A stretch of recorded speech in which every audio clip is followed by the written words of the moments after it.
Hey family, what's good? This is your girl, I am the Bronze Goddess, and this is a really quick video. Please do not pay any attention to what I look like in the lighting. That's all irrelevant right now. I wanted to make this video because I had something that I really wanted to talk to you guys about, and I got so much I gotta do right now, but I had to get this out. So, yeah, I'm sorry about the lighting. What I want to ask you, this is another one of my motivational videos, but what I want to ask you is, who told you were naked? Okay? And I know some of you are like, what is she talking about now? Okay? It will all make sense if you just rock with me, okay? If you just rock with me, okay? Adam and Eve in the Bible. You know, Adam and Eve were very happy in the Garden of Eden. Adam's job was to name things. He was naming plants, naming bugs, doing things like that. And when God gave him Eve, everything was great. Their life was great. Everything was fine. Until Eve decided that she was deceived and decided that she was going to bite the, apple. She ate of the forbidden tree. And the first thing the devil told them was that they were naked. Okay? So what they did was they tried to cover themselves up with leaves. I know you've heard this story before, but please just stick with me.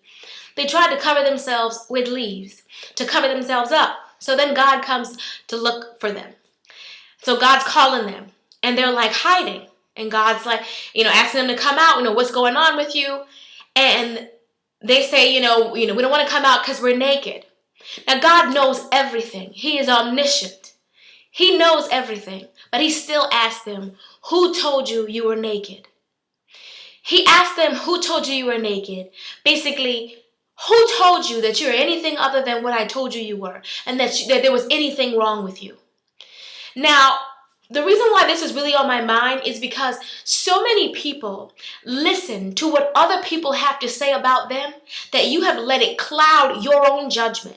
You have made you look at your own self and say, am I not enough? Am I inadequate in any way? I'm just trying to make this video really quick for you guys out there. Don't let just anybody whisper something in your ear.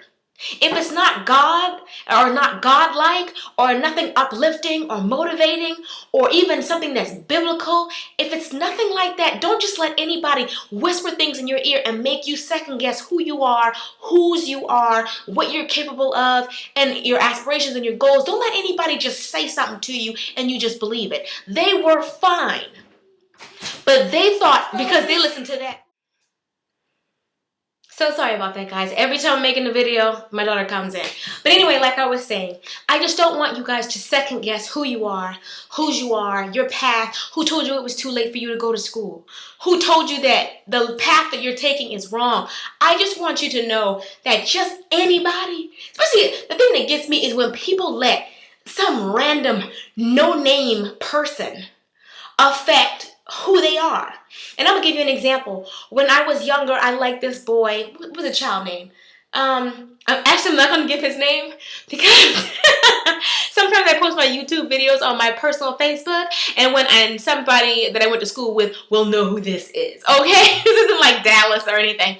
But anyway, I liked this boy, and I had on a cute outfit, thought I was killing it, and I had scrawny little legs, and my legs are not perfect or anything, but he made a comment about my legs, and for a long time, I was paranoid about what my legs look like, and you think about it now, you're like, who is, and the dude looked like a frog. Lord forgive me.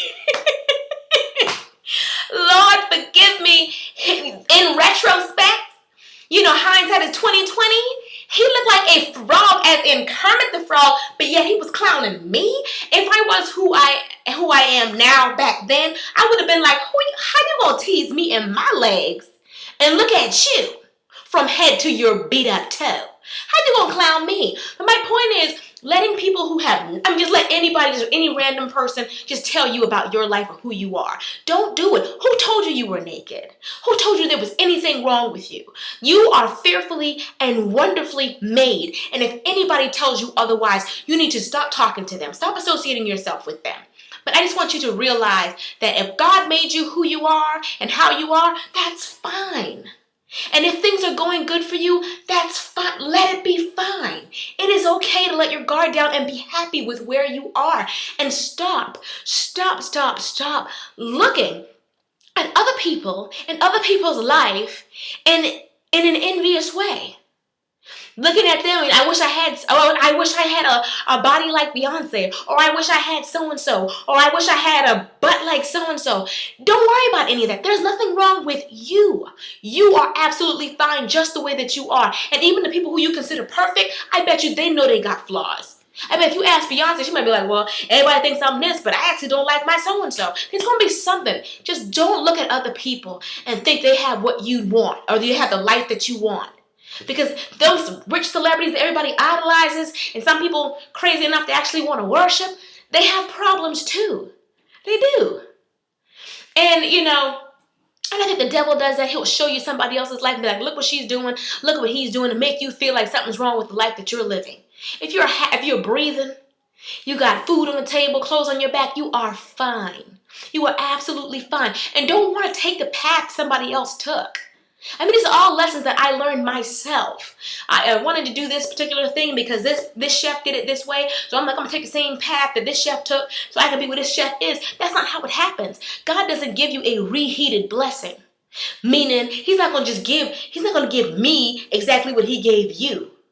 The Bible says that he will do a new thing. What he's doing for me is going to be new and going to be different.